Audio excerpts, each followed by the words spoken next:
A próxima apresentação, Educar para a Cultura Digital, e nos traz Douglas Menezes, graduado em licenciatura em Ciências Biológicas, especialista em docência do ensino superior e em neuropsicopedagogia, mestrando em tecnologias emergentes na educação, professor orientador da área de Ciências Biológicas do SESC Ciências DR Ceará e professor formador no Instituto Nexus. Coordena o Centro de Estudos sobre Ludicidade e Lazer da UFC, na linha de pesquisas de tecnologias de jogos e gamificação, bem como encontros, palestras, cursos. É pesquisador no campo da neurociência educacional. Com vocês, Douglas Menezes. Douglas? Não está. Sim.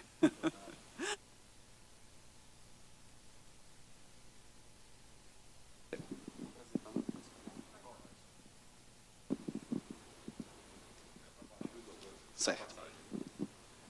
Boa tarde a todos e a todas. Aqueles que nos acompanham aqui presencialmente, aos nossos web-congressistas que também estão conosco. E eu fiquei muito feliz com a fala anterior do nosso companheiro que me antecedeu, porque uma das características, desculpem, uma das características que são uma importante marca da espécie humana e da sua conquista no ambiente é a criatividade e a inventividade. É o modo com que nós conseguimos, por exemplo, conquistar e superar desafios através da forma como compartilhamos informações e como fazemos isso de uma forma integrada a aspectos de ruptura da realidade. Então, antes de a gente passar para o debate do nosso tema, eu gostaria só de compartilhar brevemente com vocês um pouquinho do nosso fazer. Eu me chamo Douglas Menezes, sou professor da área de Biologia. Estamos envolvidos com pesquisa em educação e ciência, em neuroaprendizagem, e nós viemos desse espaço chamado SESC Ciência, de uma casa-irmã, onde lá nós desenvolvemos ações voltadas para a divulgação científica. Nós acreditamos que a ciência é uma das chaves que amplia a percepção humana para a conquista em diversas perspectivas. Então, também ter contato com a ciência é uma forma de empoderamento, é uma forma de garantia da cidadania, e por meio dessas ações, o SESC Ciência ele tem levado de forma itinerante e através de espaços distribuídos pelo Brasil. Nós temos hoje 18 salas de ciências espalhadas pelo Brasil. Também temos 9 espaços makers associados a unidades escolares e a outros projetos. Desculpem. E assim como também 2 unidades no Distrito Federal, que são unidades itinerantes, uma delas o SESC Oceanário, e Astronomia sobre Rodas, que tem a oportunidade de disseminar ciência através de diferentes atividades para os mais diferentes públicos, numa perspectiva onde nós acreditamos que conhecer a ciência, por exemplo, não é ensinar ciência, não é fazer a conhecida transposição de conteúdo ou de conhecimento. Assim como eu gostaria também de que, talvez nessa tarde, nós não saíssemos daqui com nada a ser aprendido, a ser ensinado, mas, sobretudo, saíssemos daqui com algum tipo de incômodo. Talvez sejam esses incômodos os responsáveis por criar, por produzir em nós o ímpeto de integrar a criatividade, a vontade e tantas outras qualidades humanas. Essas são algumas fotos de ações que nós temos realizado, então divido com vocês essa ação para quem quiser conhecer um pouquinho mais das nossas atividades no SESC Ciência. E então somos convidados na tarde de hoje para debater sobre um tema que é atual, mas não é novíssimo, porque já nos acompanha de uma forma até discreta e para e passo com a nossa vida, que é a educação digital. Como promover a educação digital? Como educar para a cultura digital? Como entender esses aspectos? Cultura e sociedade em rede, por exemplo, como aspectos que são interligados, que se compartilham. E aí, com certeza, quem trabalha na educação, quem já está nessa lida há algum tempo, deve ter ouvido, de alguma forma, talvez não com as mesmas palavras que eu pronunciarei, mas que pede-se novos profissionais para o futuro, que os profissionais do futuro precisam ter conhecimento de tecnologia. Olha, você que está atravessando esse momento de pandemia, precisa saber dominar as ferramentas, conquistar a atenção dos alunos, estar em contato, em diálogo com essas novas tecnologias. E nós nos colocamos diante dessa proposição como que uma avalanche de novos fatos e novos acontecimentos se aproximasse, e a gente fica sempre olhando e esperando o futuro que vai chegar, o futuro que está chegando, o futuro que está para acontecer. E eu gostaria de repensar algumas coisas. Por exemplo, as nossas casas já são inteligentes. A sua assistente pessoal consegue te lembrar e te convidar para fazer, por exemplo, uma lista de compras. Com certeza, o serviço de GPS que você utiliza, ele consegue lhe dar informações bem mais precisas do que aquele motorista mais experiente. Inclusive, a maior parte dos aplicativos que nós utilizamos hoje faz uso de um tipo de tecnologia social chamada Connected Citizens, cidadãos conectados. O que, curiosamente, acaba tendo muito mais sucesso do que as tecnologias que lidam basicamente com os bancos de dados de forma isolada. Porque nós podemos aliar esse grupo de informações a um conjunto, a uma comunidade de pessoas interligadas que, através de recursos gamificados, ou seja, com mecanismos de jogos provocando satisfação e integrando, engajando pessoas, criar um sistema extremamente eficiente para um problema que é nosso, mobilidade urbana. Além disso, a gente também percebe que na saúde, muitos são os avanços no campo da tecnologia que implementam novas metodologias de intervenções cirúrgicas, por exemplo. A genética avançou ao ponto de nós podermos compreender que há possibilidades de alterar o genoma de um organismo que já está vivo, que já está amadurecido. A tecnologia CRISPR-Cas9, por exemplo, propõe isso, mas tem uma série de reflexões éticas que também são chamadas dentro dessa reflexão.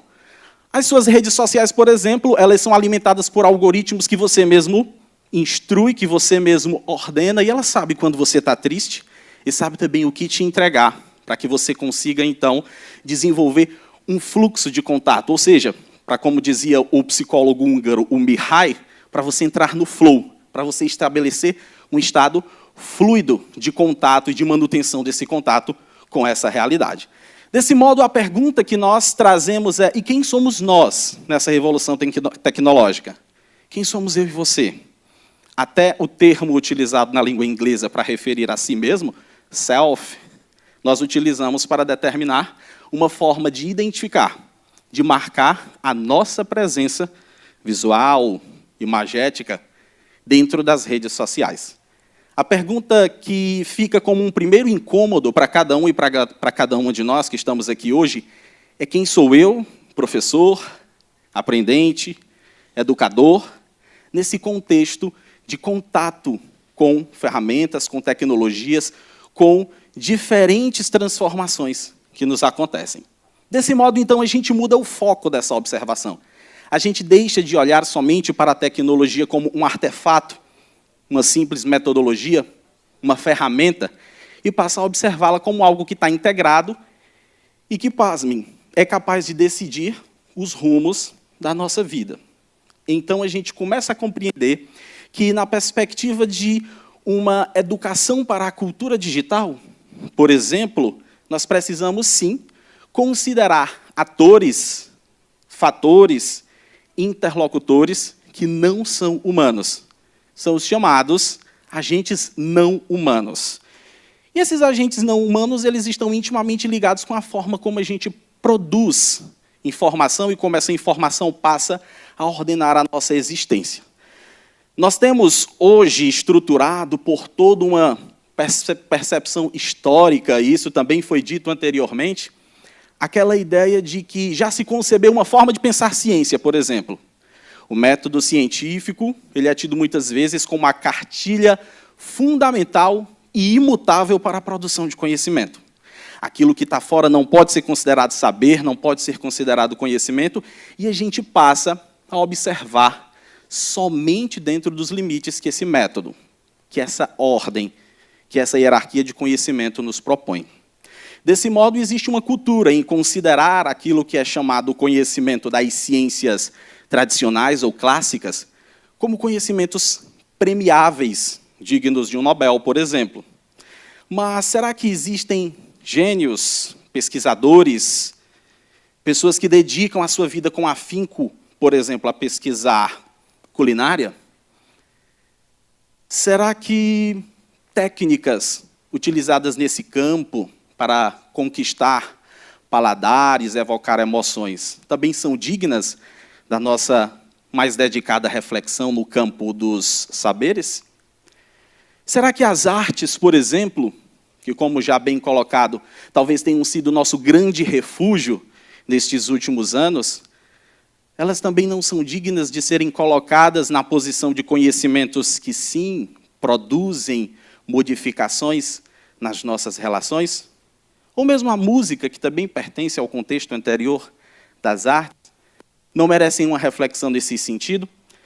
É por isso mesmo que, quando observamos para a gama de conhecimentos formais que já estão produzidos e retratados nos anais, às vezes, muitos de nós podemos olhar com o ânimo com que a gente olha para alguns desses livros, sem nenhum desrespeito para aquilo que é marca da nossa história, até porque nós sabemos que isso tem uma dimensão de contato, de penetração muito profunda, mas aquilo que está em contato conosco, aquilo que faz parte do dia a dia, aquilo que também forma e cria conhecimento em outras dimensões que não aquelas já caracterizadas e pontuadas como as oficiais, também merecem algum nível de crédito da nossa parte? Então, desse modo, saindo dessa reflexão sobre construção de conhecimento, a gente passa a refletir sobre como esse conhecimento hoje está presente no nosso dia a dia, como ele está disseminado, como ele está presente. A gente não pode falar de conhecimento naturalmente sem antes conversar sobre o que é informação, dado o fato de que, curiosamente, hoje em dia é pouco comum jornal impresso. Mas será que a gente compraria um jornal que foi publicado na semana passada? Dificilmente, a não ser que a gente tenha o interesse de uma informação pontual para fazer algum tipo de observação. Mas e um livro do século passado? Certamente nós compraríamos, adquiríamos. O que existe em uma dimensão que não existe em outra? O que existe em um desses módulos de veiculação da informação ou do conhecimento que não pode ser conferido em outro? E hoje nós estamos em contato com uma profusão de dados muito grande. Basta perceber que um dos fatores que foi capaz de reordenar, de mudar o roteiro econômico, social, cultural e estrutural do mundo foi um fator que não era contado. Um vírus. Algo que, por algumas linhas da biologia, não é nem considerado vida. É um pacotinho de proteínas com informação genética lá dentro. Ele foi capaz, por exemplo, de modificar, de dar novos rumos, de alterar os sistemas de produção e de modificar, inclusive, aspectos do pensamento humano. Era um fator com o qual nós não contávamos.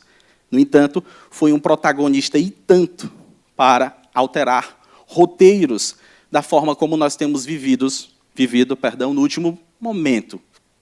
Um outro aspecto também muito importante, e que tem uma íntima relação conosco e não é um conjunto de ações humanas, são as mudanças climáticas. Nós verificamos que as Nações Unidas, por exemplo, têm um forte afinco por perceber que muitos lugares do mundo estão sofrendo impactos, abalos e modificações graves, como lugares onde você tinha água abundante, e hoje você, por exemplo, não encontra mais uma frequência de recursos hídricos, ou com o desaparecimento acelerado que nós temos de espécies no mundo. Dizem as pesquisas que nós vivemos o 6º processo de extinção em massa, esse que guarda uma ação antrópica, ou seja, um componente particular, que é a interferência do homem.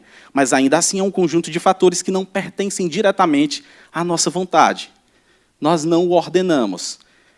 Então, pensar a educação dentro de um contexto que chama-nos para a vivência de uma cultura digital é, primeiro, perceber uma coisa. Nem tudo com o qual nós nos relacionamos passa pelo crivo direto da nossa vontade, da nossa capacidade de decisão.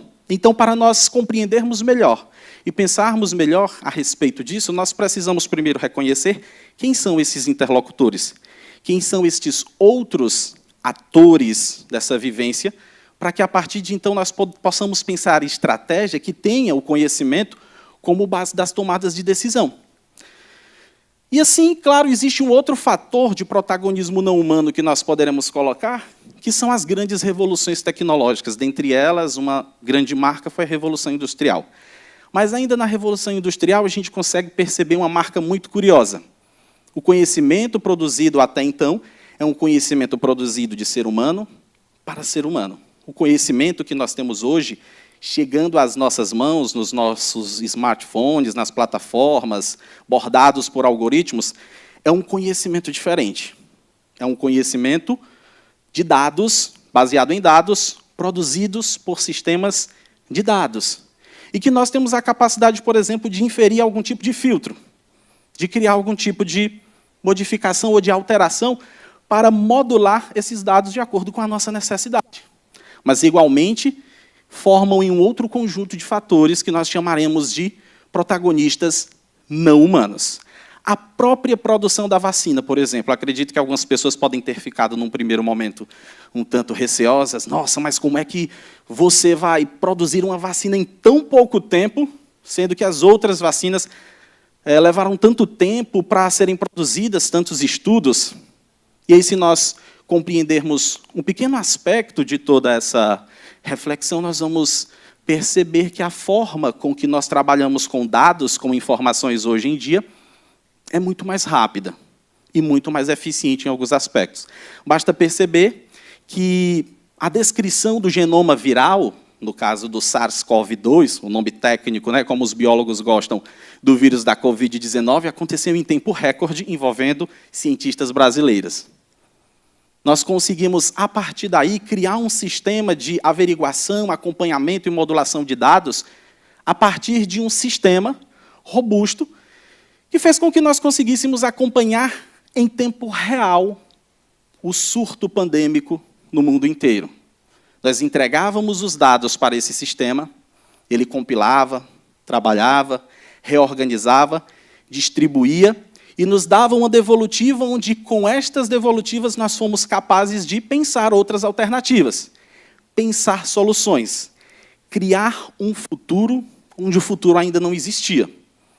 Esta é uma grande questão que precisa ser levantada quando nós falamos em cultura digital, porque precisamos pensar que talvez a grande revolução que existe nesse momento é que existe conhecimento sendo produzido não só por mentes humanas, mas pelo contato, pela interação das mentes humanas com o que nós chamaremos de Big Data, ou com a virtualização da realidade, que esta é, de fato, uma das mais audaciosas proezas humanas. Nós transformamos a realidade em dados, alimentamos sistemas, combinamos e recombinamos esses dados e conseguimos produzir universos alternativos. Ou, como muito tem se dito recentemente, metaversos. Realidades possíveis numa alternativa virtual, onde aquele problema que não pôde ser resolvido agora, ele pode ser resolvido lá. Um exemplo bem interessante aconteceu no ano de 2018 com uma pesquisa associada ao vírus HIV, o vírus da imunodeficiência humana. E ainda não se falava em metaverso da forma como se fala hoje, por exemplo. Cientistas passaram aí 12 anos pesquisando, pedindo, né, investimento aos órgãos de fomento e muito investimento para se tentar alternativas terapêuticas que melhor tratassem pacientes contaminados pelo vírus HIV. Então, em uma colisão feliz, alguns cientistas que estudavam software, games, tiveram a felicidade de encontrar com esses cientistas que estudavam HIV. E o que eles fizeram foi algo inusitado. Eles criaram um sistema onde as pessoas podiam, basicamente, jogar. Jogar. Alguém aqui joga? Alguma coisa? Nem Candy Crush? Free Fire? Pronto, alguém? Ninguém? Não estão querendo se entregar ainda, né? é algo que faz parte das nossas vidas. Você talvez não jogue diretamente, mas você coleciona milhas, por exemplo, quando viaja, não é verdade? Você é incentivado a jogar de uma forma diferente. Você acumula pontos de outra forma quando faz compras naquela plataforma e depois troca isso por benefícios, não é verdade? O que esse grupo de cientistas fez foi isso. Foi criar um sistema onde, através de inputs no mundo inteiro, pessoas jogassem de forma voluntária. E elas testassem as isoformas de proteínas, para falar na linguagem bonita dos cientistas, que dariam certo para combater a replicação do vírus nas células. 12 anos de pesquisa, muito investimento, para achar uma alternativa por meio de uma plataforma virtual em 2 semanas. Basicamente isso. Nos mostra como a produção de conhecimento pela interação virtual e a mente humana é algo que está mais próximo da gente do que o que a gente imagina. E a maior parte das pessoas hoje que faz uso de medicamentos de antirretrovirais o faz por conta dessa aquisição tecnológica. Desse modo, então, a gente precisa considerar também um outro fator, que, sem isso, a produção de conhecimento, a distribuição e a disseminação de dados não aconteceria, que é o compartilhamento. Essa é uma característica muito importante da nossa espécie, já que somos uma espécie gregária. No livro Sapiens, Uma Breve História da Humanidade, o historiador israelense Yuval Noah Harari, lá pelo 4º capítulo, ele faz algumas ilações bem interessantes a respeito da nossa espécie, quando ele mostra, por exemplo, que os outros hominídeos eles tinham uma capacidade curiosa de se ajuntarem, de se reunirem em grupos de até 150 indivíduos, aproximadamente. Depois disso, eles perdiam a coesão, o grupo se dispersava, e aí eles ficavam cada vez mais expostos a feras, a outros riscos do ambiente. Mas o grupo de hominídeos do nosso ramo, né, que depois a gente passou a chamar de Homo sapiens, eles tinham uma característica curiosa. Eles tinham mecanismos de suspensão da realidade. Eles conseguiam impregnar de sentido aquilo que faziam. É tanto que, em alguns momentos da pesquisa histórica da nossa espécie no planeta, nós encontramos pedaços de ossos com símbolos desenhados, apresentando ali pretensas ideias de um ritual religioso ou de agregação do grupo. E isso fez com que, onde aquele indivíduo estivesse, em qualquer lugar do mundo ou em qualquer lugar daquela dimensão territorial, ele se reconhecesse como alguém que fazia parte daquele grupo. Ele se reconhecesse como alguém que fazia parte daquele contexto, porque ele foi tomado por uma ideia, por um senso de pertencimento que não existe no mundo físico, mas que existe, sobretudo, numa perspectiva ideal.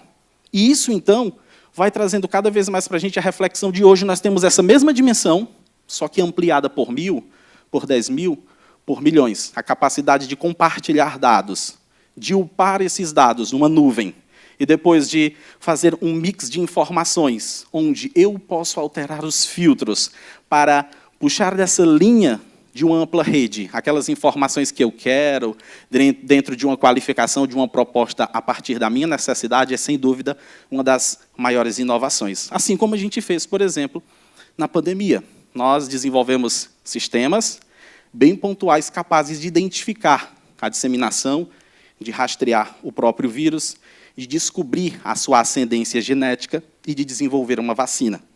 Hoje nós temos vacinas altamente tecnológicas e que são fruto dessa compilação de informações extremamente claro, é também fruto de um investimento mundial, de países que se dedicaram, né, que investiram, que apostaram nos seus cientistas para que fizessem, então, essa implementação. Então, a Big Data ela vai trazer justamente essa ideia de dados produzindo dados, de uma outra realidade sendo produzida concomitantemente à nossa realidade, que em algum momento elas se entrecruzam, porque aqueles dados que eu obtenho, daquela prospecção que eu fiz, a partir de uma estimativa que eu criei em um sistema, em um software que me foi dado, é, sem dúvida, um reflexo, uma produção disso. E a gente não pode falar disso sem recorrer a um conceito da Grécia Antiga, desde o período arcaico ao período clássico, que foi um conceito que talvez tenha modificado e impregnado esse valor, gerações a fio até hoje, que é o conceito de polis, que daí surgiu o conceito ocidental de cidade, onde nós tínhamos ali os cidadãos da polis, capazes de participar de uma estrutura social, a democracia, onde eles eram considerados animais políticos. E por assim observar, nós verificamos que a dimensão de atuação dos cidadãos da polis, ela também tem barreiras geográficas. Os muros da polis, por exemplo, elas eram as dimensões onde aquela legislação, aquelas colocações, elas chegavam por meio do que era entendido naquele momento. Nós pensamos, então, que a maior parte das nossas construções sociais, históricas e humanas tem como base esse conceito ocidental da polis. Mas nós já vivemos em um mundo onde as fronteiras físicas elas não são mais impeditivos para a realização de muita coisa. Basta ver que muitas pessoas hoje, profissionalmente, elas criam relações monetárias, relações de disseminação de cultura, com base nesse fluxo de dados. Basta a gente olhar para os nossos adolescentes e observar que a maior parte deles, por exemplo, escuta música coreana, assiste dorama. Alguém sabe o que é dorama? Fica a dica para vocês. Olha aqui, tem uma pessoa que sabe. Fica a dica para vocês procurarem. As barreiras geográficas, de fato, elas já foram interpostas, e isso é uma reflexão que fica cada vez mais presente quando a gente ainda quer tratar o ambiente em que nós estamos como um ambiente clássico, limitado pelos muros da polis. Não é uma ideia de subserviência ou de contraposição, mas é uma alternativa a pensar estas duas realidades como realidades concomitantes. E uma das percepções que é trazida, inclusive, por alguns autores brasileiros, o professor Máximo Di Felice, por exemplo, que vai falar sobre cidadania digital, faz esse desafio. Talvez o grande desafio da escola, da universidade, das instituições que se dedicam ao trabalho com educação, seja abolir a escolarização. Isso pode gerar algum susto na gente, né? Nossa, abolir a escolarização, a gente vai acabar com a escola, a gente vai acabar com o ambiente dito de aprendizagem, mas façamos uma reflexão. Onde as pessoas aprendem? Onde as pessoas estão aprendendo? E aí o sociólogo e também professor espanhol Emmanuel Castells faz uma reflexão interessante. Hoje, na própria Europa, como um todo, nos Estados Unidos, nós temos uma evasão escolar no ensino médio da ordem de 34% a 37%, algo jamais visto.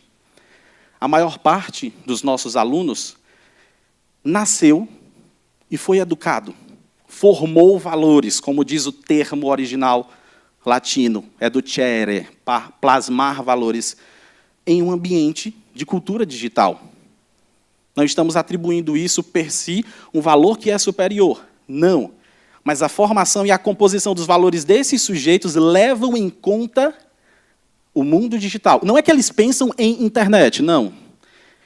Eles pensam internet. Não tem o em. A forma de pensar, o jeito de agir, a forma como tomam decisões, leva em conta essa base de processamento que é deles. E aí outro teórico chamado Mark Prensky, vai dizer que eles são nativos digitais. São pessoas que já nasceram em contato. E por isso, muitas vezes, acontece no ambiente escolar uma dissonância cognitiva. Eu fui educado para compreender o mundo dentro de uma realidade virtual, e na escola se me apresenta uma realidade analógica. E aí na escola a gente continua fazendo o quê? Reprisando aquilo que o livro já disse, reportando dados. O que o YouTube faz muito bem, não é verdade? Isso é desafiador, porque como professor, e eu também faço aqui essa partilha, esse desabafo, isso nos chama a atenção. Sobretudo quando muitas ideias chegam a nós nas nossas salas de aulas, nas salas dos professores, que é um lugar que o professor gosta muito, né? Sobretudo para fazer aquela catarse existencial, eu falo isso como professor. Mas quando a gente se depara com estas realidades, isso gera algum incômodo. Por exemplo, falam muito de metaverso hoje. E aí, da forma como falam, parece que a gente vai deixar de viver nesse universo físico e vai viver no universo virtual. Quem não assistiu, fica a dica. Esse é o episódio premiado da série Black Mirror. Não estou fazendo propaganda, tá certo? Mas é o episódio que foi premiado, chamado San Junipero. Ele conta algo parecido com essa ideia caricata que a gente tem do metaverso. E vale a pena assistir, porque gera alguns incômodos e reflexões interessantes sobre o modo com que a gente lida com esse mundo virtual, com essa sociedade em rede, e quem somos nós nesse cenário. Mas a ideia do metaverso não é colocá-lo em oposição ao mundo de relações físicas, não, até porque nenhum de nós vai viver no metaverso. Mas é, inclusive, ressignificar alguns conceitos, por exemplo, como o conceito de presença. Para mim, na minha infância, estar presente, por exemplo, tinha alguns símbolos. A presença da minha mãe, por exemplo, ela tinha algumas marcas. Ela tinha um cheiro, ela tinha um som. Era uma presença sinestésica. Como é estar presente, ter os pais presentes, estar presente na escola para as crianças e adolescentes que já passaram por esse processo de interação com as tecnologias, que foram educadas e formadas nesse contexto virtual. Então, a ideia do metaverso serve justamente para nós sermos incomodados a esse ponto, de nos perguntarmos, de percebermos o que é presença e o que é se fazer presente. Será que a gente só aprende se a gente estiver na escola, se a gente estiver na universidade, se a gente estiver dentro da sala de aula? Daí a grande crítica à escolarização de não conceber a sala de aula como o primeiro ou o último ambiente a se aprender, mas que ela seja o ponto de partida, não o lugar de chegada e permanência. Será que a sala de aula poderia se converter, por exemplo, num laboratório de prototipação? Como seria interessante, por exemplo, pensar a sala de aula numa sala de discussão de projetos? Essas são algumas alternativas que nos fazem rever o nosso conceito de presença na sociedade e quais são as reverberações do que nós estamos vivendo nesses ambientes de aprendizagem, até porque a interação com as mídias digitais ela está disseminada nas mais diferentes idades, nos mais diferentes grupos. E quando a gente compara o conhecimento tipográfico, o conhecimento da imprensa com o conhecimento dos dados, o conhecimento virtual, não numa ideia de estabelecer uma qualificação, um comparativo de quem é melhor e de quem é pior. Não. Mas nós percebemos, pouco a pouco, que a interação entre esses conhecimentos produz, dia após dia, uma nova matriz de conhecimento que está presente no nosso dia a dia. E para a gente se encaminhar já para o final das nossas reflexões, a pergunta que fica é: e quem sou eu, quem é você, professor, professora? Quem somos nós? Diante deste absurdo de mudanças com que nós vivemos, quem é a figura do professor? Porque, nossa, o professor não pode mais dar aula? O professor não pode mais chegar na sala de aula e apontar conteúdos? Será que não pode? Será que pode? Quem foi que disse que não podia? Existem algumas mudanças que nós verificamos aí no seio da nossa história. Por exemplo, quem foi que disse que o homem não podia voar? Alguém disse, não disse? O sonho de Ícaro virou realidade com a batuta de um bom brasileiro. Quem foi que disse que o homem não podia, entre aspas e bem entre aspas, fabricar outros organismos, né? Clonar? Então é preciso que a nossa presença, falando mais uma vez disso como professor, ela trabalha a ruptura daquela ordem hierárquica de produção de conhecimentos. E aí o contato com as tecnologias, com este mundo virtual, vai nos fazer, inclusive, questionar qual é a nossa própria percepção de conhecimento. A que esse conhecimento nos serve. E não somente numa medida de utilidade que serve para fazer isso ou para fazer aquilo, como se fazia na Idade Média. Na Idade Média, por exemplo, Santo Agostinho classificava os seres vivos em 3 grupos: úteis, inúteis ou nocivos. Era um filósofo católico e tinha uma cosmogonia bem particular. Mas e o que é útil ou inútil, já mais uma vez parafraseando? O que é útil para mim e o que é inútil? E como esse conhecimento dito inútil, como eram até bem pouco tempo os videogames, foi capaz, por exemplo, de criar toda uma comunidade universal que dissemina valores, que, falando em termos monetários, é a mais forte mão da indústria de entretenimento, superando inclusive o próprio cinema. Vejamos, romper com essa ideia formal de realidade talvez seja uma coisa que nós precisemos nos adaptar. Aquela palavra que é até pecaminosa, né? A subversão da estrutura formal de produção do conhecimento. A liberdade que nós podemos entregar aos nossos alunos de pensar de forma criativa, de pensar além da aparência que já foi colocada, de romper o método, de aproveitar muito mais a proposta do caminho do que o destino, de enfatizar principalmente a problemática do que ter aquela postura enfadonha da solucionática. Professor, o que é uma organela? O organela é uma estrutura normalmente membranosa que está presente no interior das células. Se for uma célula eucarionte, papapá. E então, o que é uma organela? Mas agora de verdade, para você, faz sentido? E como isso reverbera, como isso ressoa no nosso dia a dia, na construção de um mundo onde, vejamos, o contato com as tecnologias, com o mundo digital, não é mais proposição, não é mais hipótese. É algo que está presente no nosso dia a dia, a ponto de nós verificarmos problema não como sinônimo de ansiedade ou estresse, como o bonequinho da foto aí está mostrando, mas que a gente observe sempre com cautela, mas principalmente com ímpeto de oportunidade. Observar problema como um componente que faz parte da nossa vida e que, principalmente, nos dá a possibilidade de descobrir novos caminhos, de buscar novas alternativas, novas escolhas.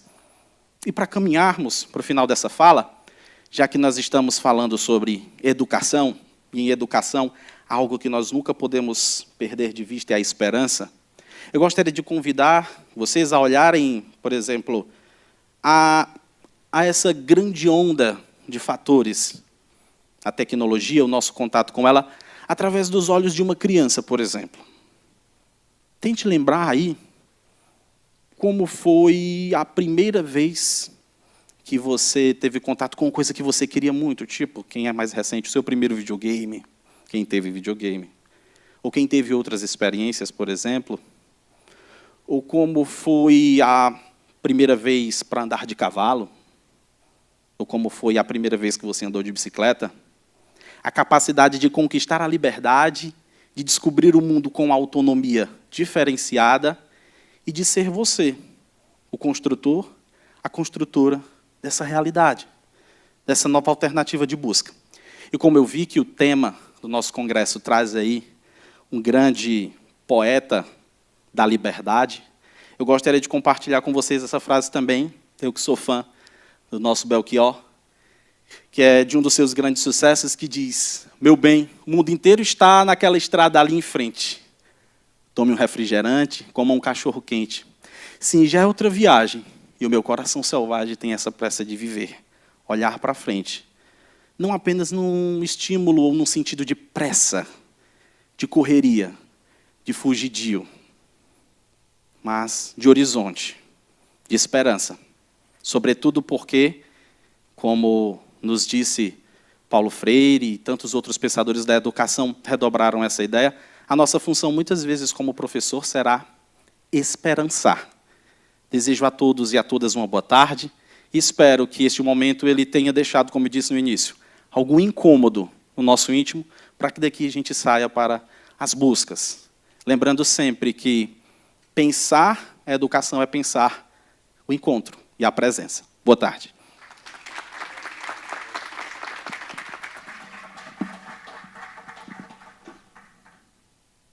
Muito obrigada, meu irmão, por tanto conhecimento instigante. Eu estou assim... Quem nasceu na minha época sente, porque nós não lidamos com esses aparelhos eletrônicos que desperta, né, toda essa curiosidade, essa tecnologia que ele falou. Mas vamos...